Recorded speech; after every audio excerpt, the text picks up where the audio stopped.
Good morning, everyone.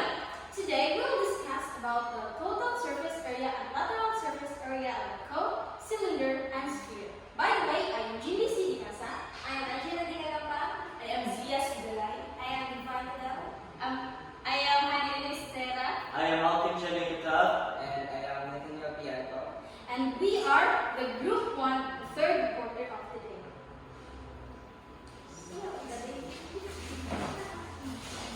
First, let's talk about what is the lateral and total surface. So here's the objective. First, identify and differentiate the types of surface area, such as total, lateral, and curved surface area. Second, identify and differentiate the 3D geometric shapes in geometry, such as cone, sphere, and cylinder. Third, understand and differentiate the different calculation in finding the surface area of a cone, sphere, and cylinder. And the last, apply and perform the different calculations for surface area, lateral, and total surface area. So we're down to our objectives. Next, let's define what is the surface area. So again, a surface area is if we talk about shapes, shapes only have a two-dimensional. But when we talk about surface area, it is now a three-dimensional.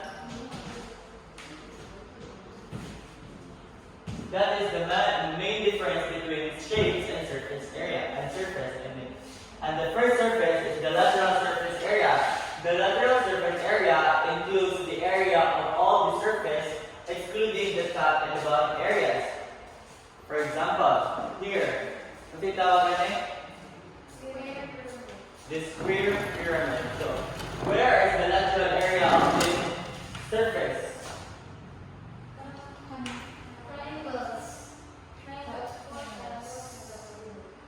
Kani. So,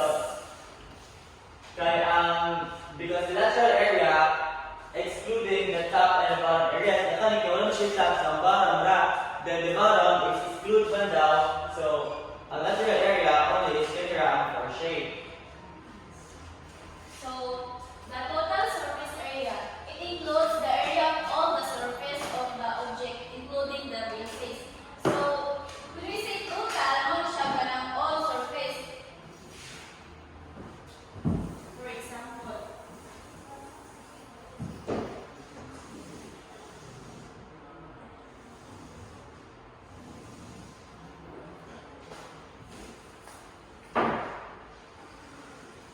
so, ang total surface area natin, top, bottom,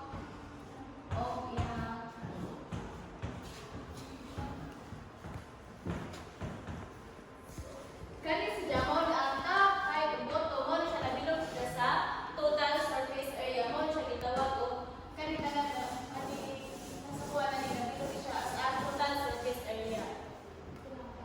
Apil ang top, bottom.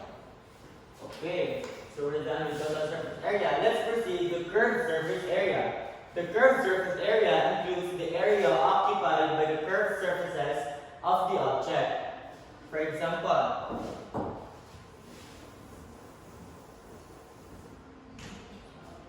if we have a cone, the curved surface area includes the area occupied surface by of the object. So, same reference sa lateral area, but ang lateral area is straight line, only wala siya the curve. So, let's have a, I think, if we have a cylinder.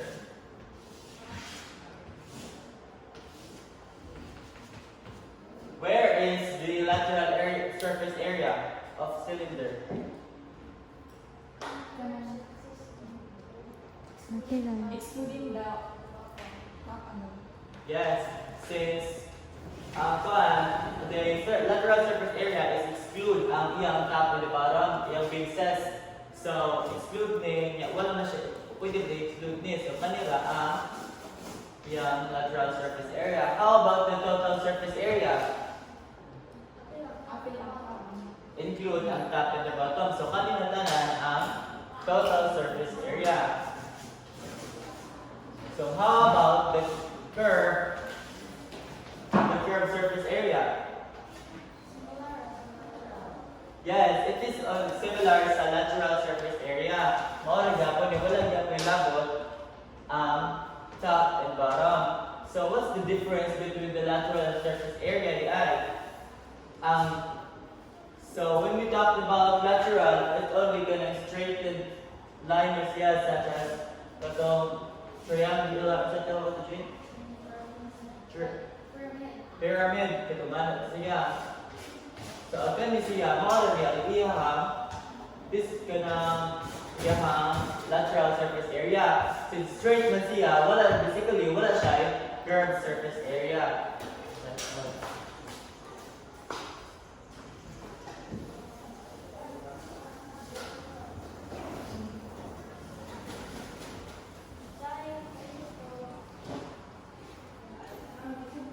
Okay, now you learn about the lateral surface area, total surface area, and curved surface area. So you learn the differences between the three.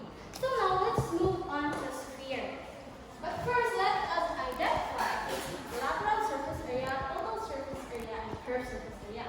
So let's have the delineation.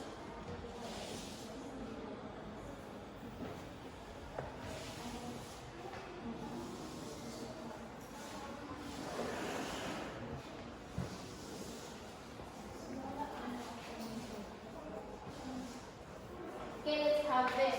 So first, let's have the lateral surface area. So where is the lateral surface area of a sphere? So this one. So the lateral surface area of a sphere is excluding the top and the bottom. So as we all know that a sphere don't have any top and bottom, right? So we can say that the lateral surface area of a sphere is all of this, right? So kani sila tanan mo na yung lateral surface area. So it means the total surface area is including the top and the bottom. So consider top and the bottom, so it means that the total surface area is going to have the tanan. So what is your total surface area? And then down to the curved surface area. So as you all know that a sphere contains almost all the down curves. So that's why kami sa tanan mo sa dihang curved surfaces. Like a sphere that looks at curved surfaces. That's why ang sa area sa sphere is curved. So may curved surface area. So what can you conclude about this illustration? So it means that the lateral surface area is equal to the total surface area and equal to the curved surface area. As we all know that surface area is a term we use for three-dimensional objects. So, because they're just all equal, so term natin gamitin naman is surface area. Okay? So, first. So, a sphere is a solid, round, three-dimensional figure where every point on its surface is equidistant from its center. So, by the way, what is the center? One of the very accurate example of sphere is Earth. So, what is the center of Earth? So, anybody? Hi. Now, what is the center of the Earth?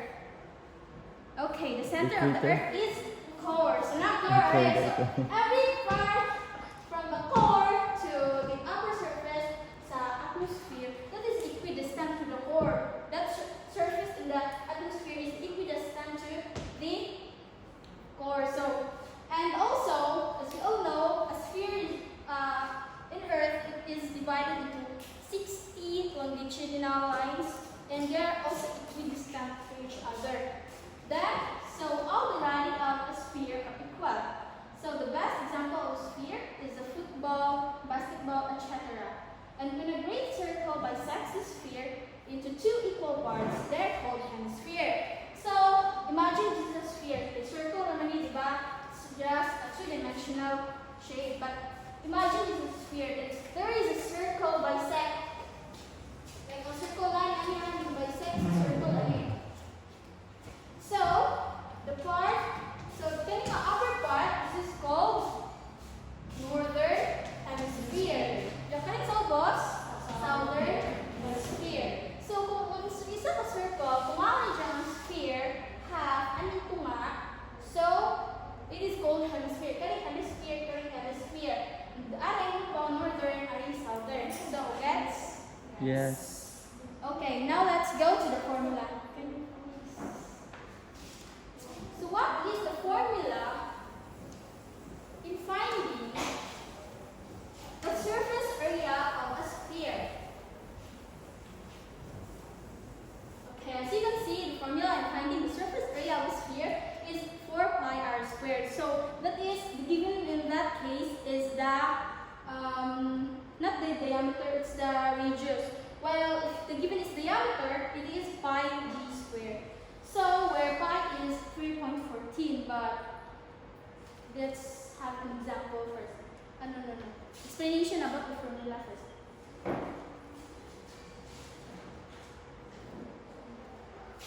Okay, do you believe that a sphere, that's why yung formula is 4 pi r squared. 4, it's because a sphere composed of 4 circles. So do you believe in that? And do you believe also that a sphere can be a cylinder? So let's watch this. Some of you may have seen in school that the surface area of a sphere is 4 pi r squared.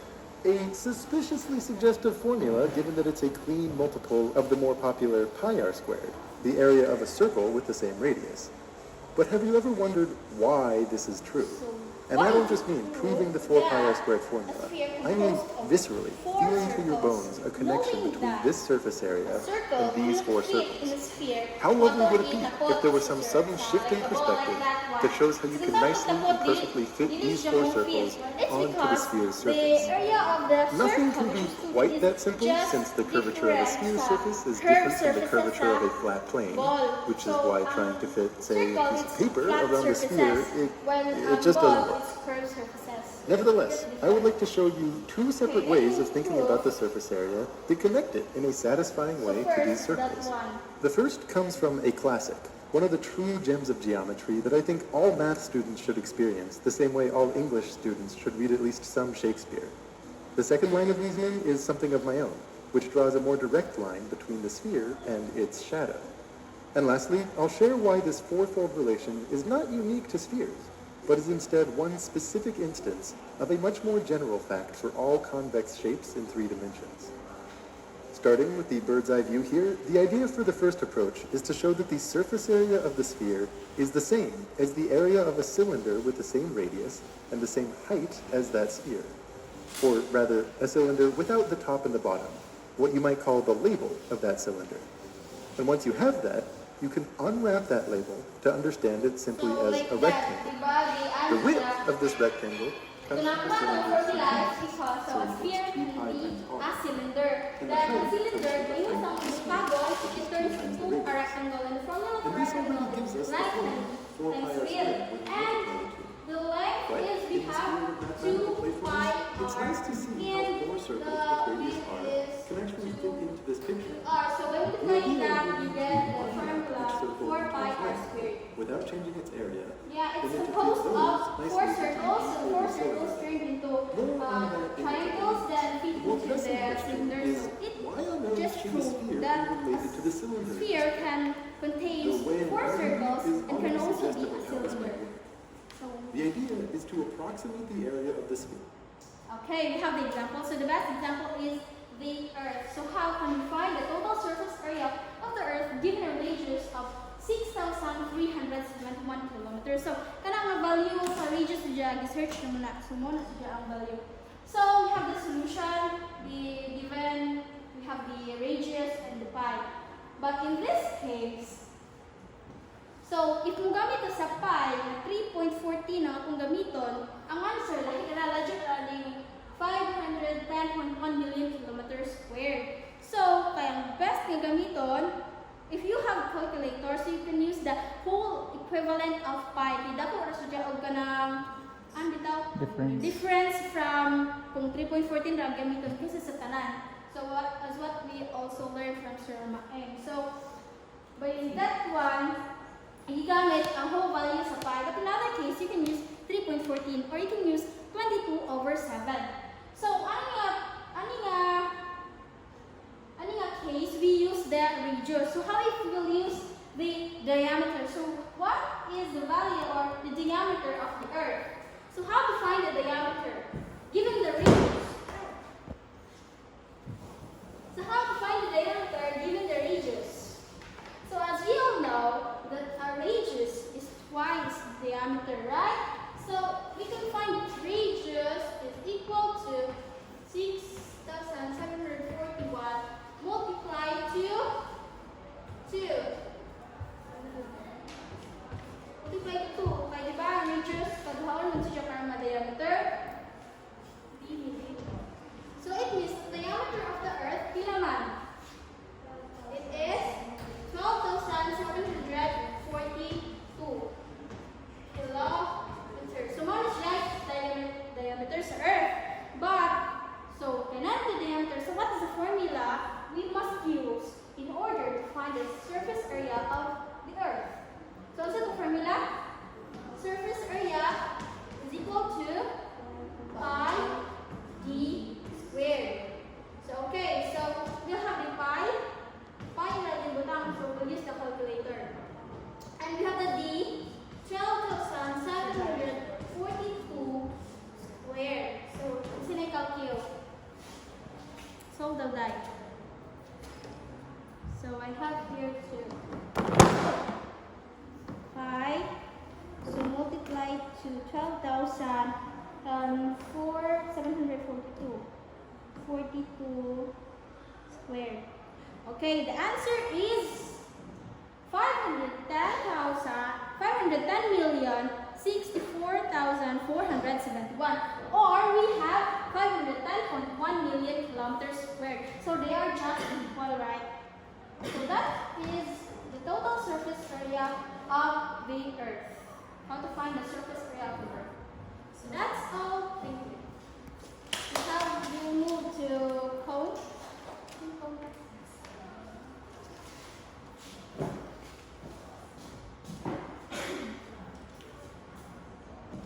Okay, good morning. So let's proceed to a cone. So a cone is a solid three-dimensional geographical figure with a flat circular base or roughly circular base from which it tapers smoothly to a point known as the vertex or apex. So the best example of a cone is kanang birthday hat. So for example kana, so ang apex is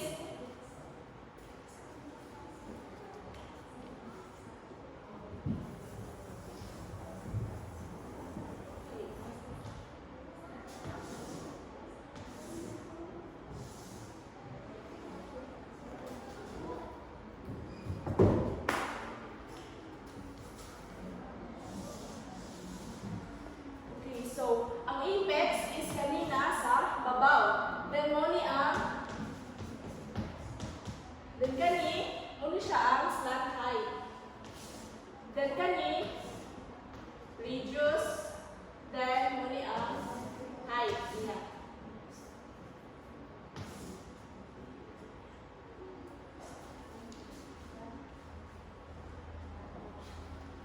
Okay, so in finding the lateral surface area of a cone, so the formula of a lateral surface area of a cone is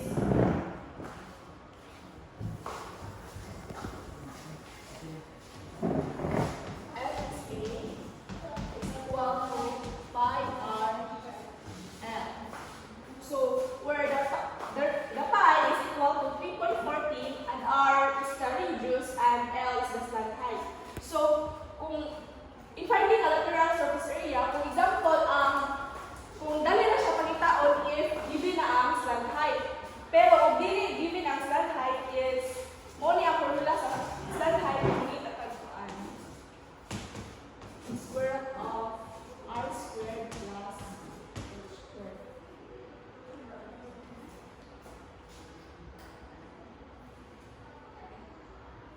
in finding the lateral surface area of a cone, for example, so the given is, ang radius is 21 units. Then ang height is 20 units and the pi is 22/7 or 3.14. So mas maayo, like sa giingon ni Jindy ganina, mas maayo o tanan ng mga decimal points is ato ang gamiton para kay lahi naman ang diferensya o 3.14 ra ang gamiton. So mas better o kanang 22/7. So like sa example, so number 1, so ang given niya is height, dili given ang slant height. So in finding the slant height is atong gamiton nga formula is slant height is equal to the square root of r squared plus h squared. So like kanan nasa kuan. So kani. So slant height is equal to square root of r squared plus h squared. So the radius is 21 units. So nagi atong gialisdan, so 21 squared plus 20 squared by 20 units man ang height. So 21 squared is equal to 400, 41 and 20 squared is 400. So bi-plus siya, 441 plus 400 is equal to 481. So the square root of 841 is equal to 21 units. So in finding, so kailangan naman tayo slant height, so dali na nato makakuha na, makapusin na sa lateral surface area. So L is A, so ang formula is pi r slant height. So ang radius, so ang pi is, butang na to, 22/7 times, ang radius niya is 21 units. Then, ang iyang slant height is 29. So, L is A. So, ato rin siya A multiply. So, ang result is 1,000. I see.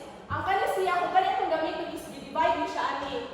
So, muna siya, ang 22, so ang 21, divide of 7, muna ang 3, then 29. So, ang result is 1,914.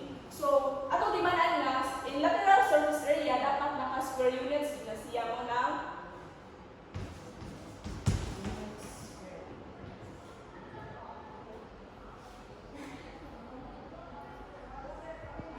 so, more to thank you. So, atong dimanan nga, kung i-finding a lateral surface area, dapat naka-square units siya.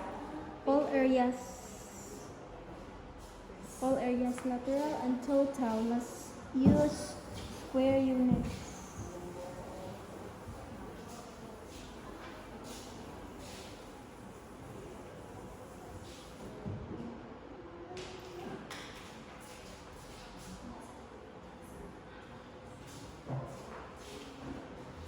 So now let's move on to the total surface of a cone. So we have the formula here. Total surface area is equal to pi r times r plus l, where pi is equal to 3.14.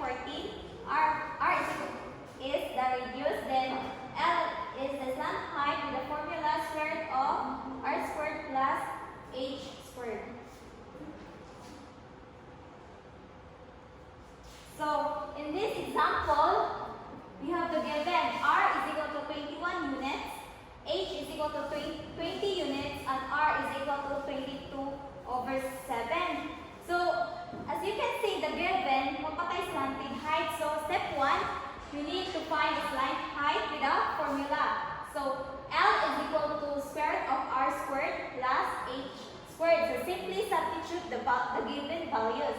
So L is equal to square root of the r is equal to 21 squared plus 20 squared. So we have to simplify it. So L is equal to 21 squared is equal to 441 plus 20 squared is equal to 400. So 441 plus 400 is equal to square root of 841. So L is equal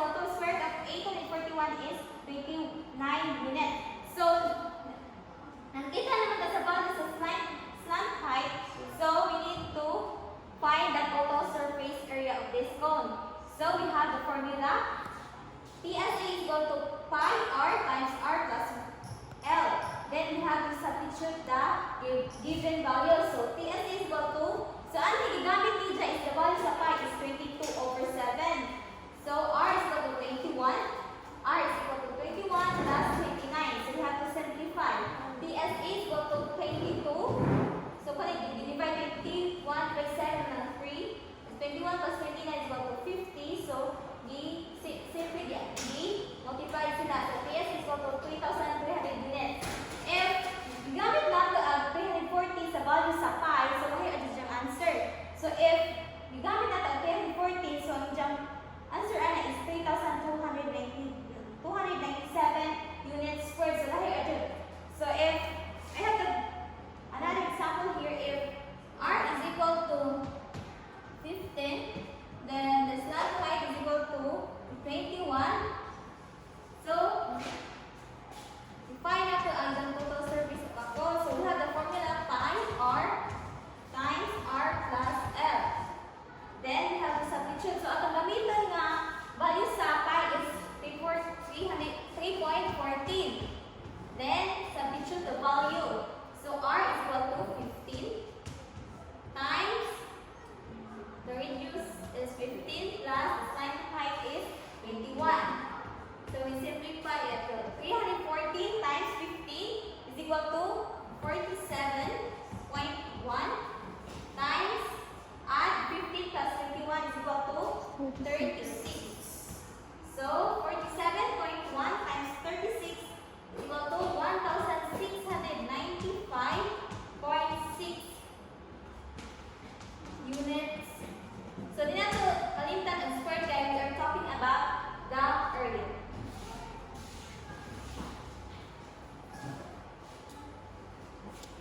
So next we have the cylinder.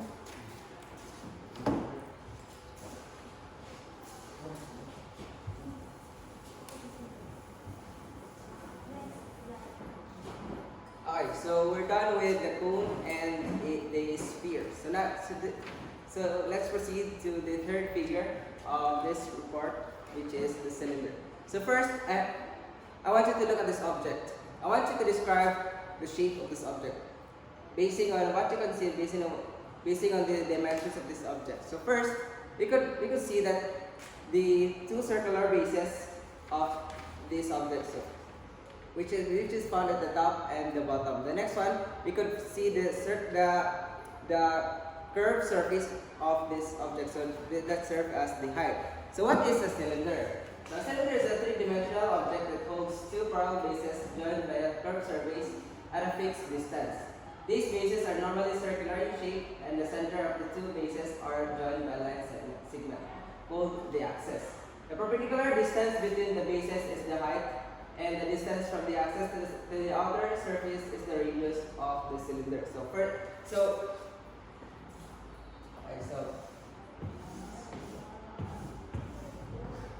nasa ulit ang radius.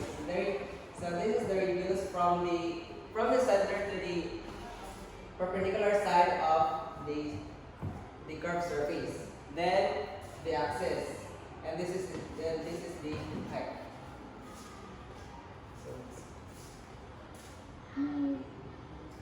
So in finding the lateral surface of a cylinder, so we have a formula which is lateral surface area equals 2 pi RH, or 2 pi radius times height.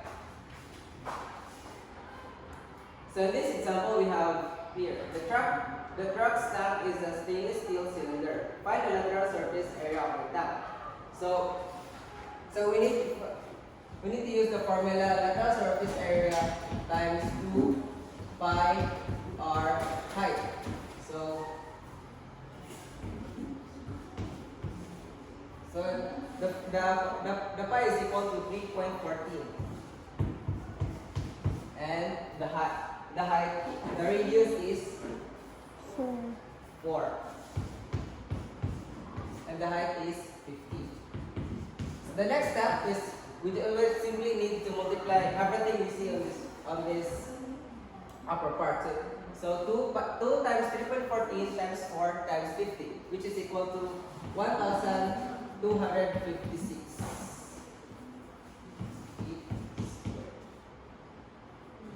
So I have here another example.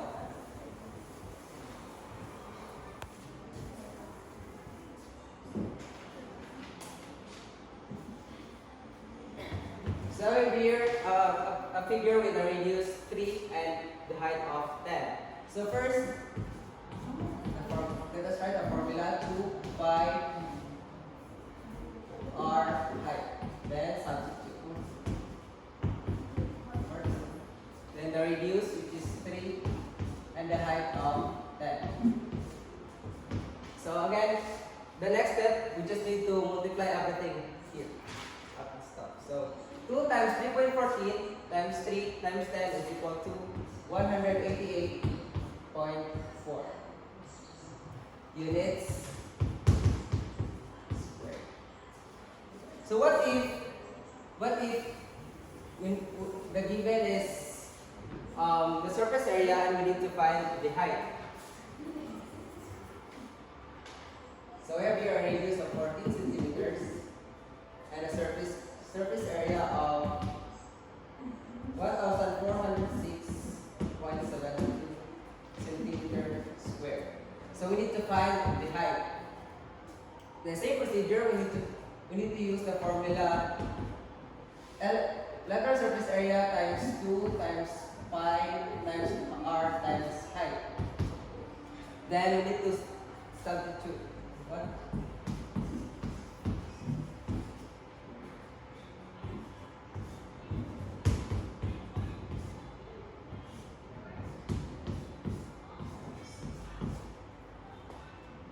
So the next, we need to multiply 2 times 3.14 times 14 times the height.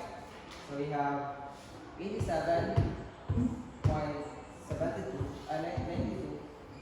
times height.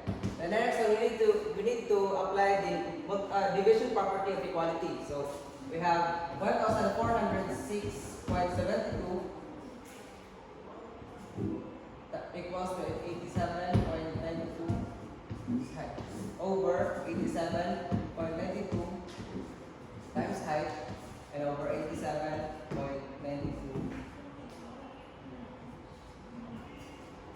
Alright, so we have here a height of 1,406.72 divided by 87.92 is equal to 60. So the height of this figure is equal to 60. So that's all.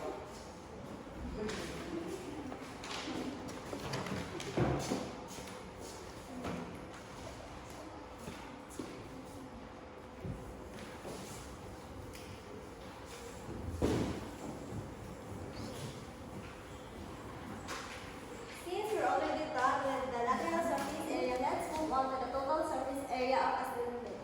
So we have the formula TSA is equals to 2 pi RH plus 2 pi r squared. So example,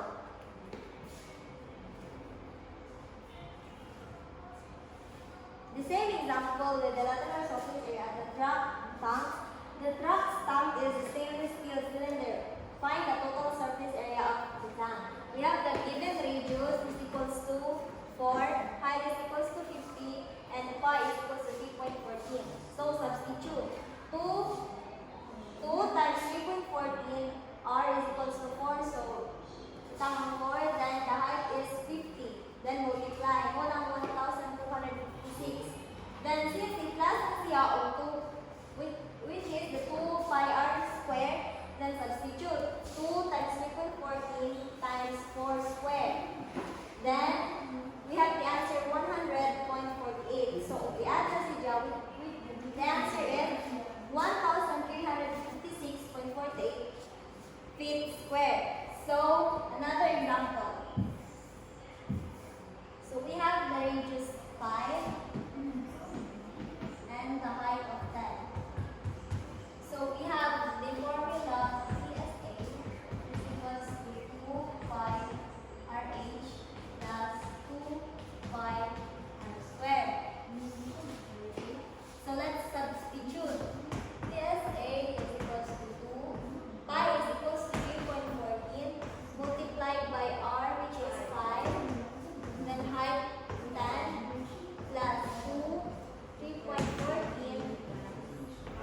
Okay.